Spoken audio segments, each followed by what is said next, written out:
What's the story? Because that's all it's about. It's all about the story.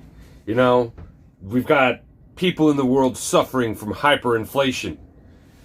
We've got these wonderful people that make $3 billion a year with a company called PayPal that want to help that world.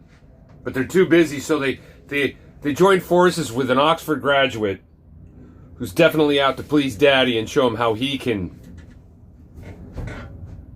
take 6% of a chunk of supposed tokens to be printed and create this $9 million in value, millions of dollars, hundreds of tens of millions of dollars in market capitalization with only 6% of all the tokens that they've got. And then, you know, the guy's such a good guy, he actually talked with somebody like me and explained to me, finally, one of my questions was, most particularly for me, it was like, how much of the RSV token is in the wallets in Venezuela? And according to him, it's such a paltry number, such a small number that we shouldn't be focusing on that number. And he didn't even like acknowledge whether or not the dollars that are in these RSV apps, I don't know what the app is, but they're just dollars. He didn't even admit to whether or not it's actually any of the RSV that's on chain. You guys, if this is not blatantly obviously clear, like, may I reference Wirecard? How many people in the UK can't use their Crypto.com credit card? May I reference, okay, if we're going to talk about, like, this farming and this earning interest on crypto through, you know, this arbitrage between a stable and an unstable token. Unstable, what a great word for it. So what do we have to say about comp? You know, they fucking, how'd that go? Huh? How about Balancer recently? What, $500,000, $500 million or something like $500 million? Balancer. Die Maker, when the price plunged. My lord. Like, and BitConnect was a problem. These things are all a version of BitConnect. What they're trying to do with Reserve. How can you not see the similarities with BitConnect?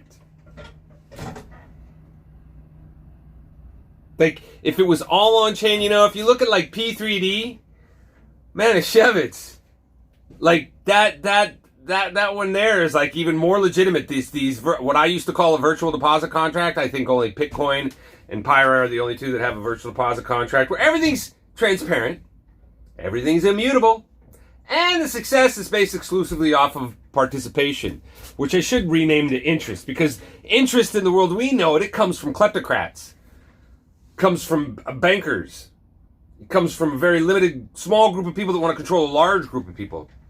The inequities that have been created on behalf of what they did when they got rid of silver in 1870, or if you want to call it 1913, you want to call it 33, you want to call it 1971, we got off the gold standard, whatever you want to call it. The further we got away from what equity was and what made things equitable, and how interest was something based in the definition of the word and not a fucking prophecy from some fucking kleptocrat at a table that you will never sit at. Reserve token just perpetuates that myth. That they're going to fix the problem by doing what the problem is. You know? And the reason I made I wasn't even going to talk about this shit, but the reason I made the video was because there's only 6% of the tokens out there. They have 94% more of those tokens they can do.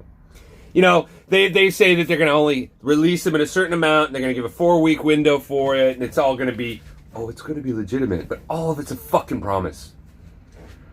Again, these virtual deposit contracts on the internet that are out there that people are, you know, making fun of because it's full of scammers. Well, isn't it ironic how much less of a scam that it is at Balancer than Comp, than fucking Wirecard? Dude, we just like running around, fucking bending over, taking it deep and screaming over our shoulders. It's not deep enough while we're praying for a reach around. It's what everybody in this space is all about. You know, it's such a fucking joke. Like what percent, like, again, this station here is devoted to regulating the regulators. It's fucking the banking, the law, and the political institutions. These three institutions primarily are out there to fucking rule over you with decrees and fucking usury. They just all think that what they do is so much more important than what you do. And we let them do this until we can get banking, law, and politics relegated to the same position as a lifeguard, as a mailman, as a garbage man. Or even less, potentially, because I truly believe that a garbage man contributes to society so much more than any fucking banker or fucking lawyer or political parasite, particularly. If you can fucking give me any reason why any of these people that we think are decent politicians are good people, and how they become much more richer than they ever dreamed of being prior to being a politician, through exclusively taking money on your back on promises they're making in your name. These people need to be relegated. And in order to do that, we need to make the exchange of value in the commons completely transparent and completely immutable. And until we do that, nothing's going to change. And reserve? Are you kidding me? As if this is a fucking solution? Peter Thiel?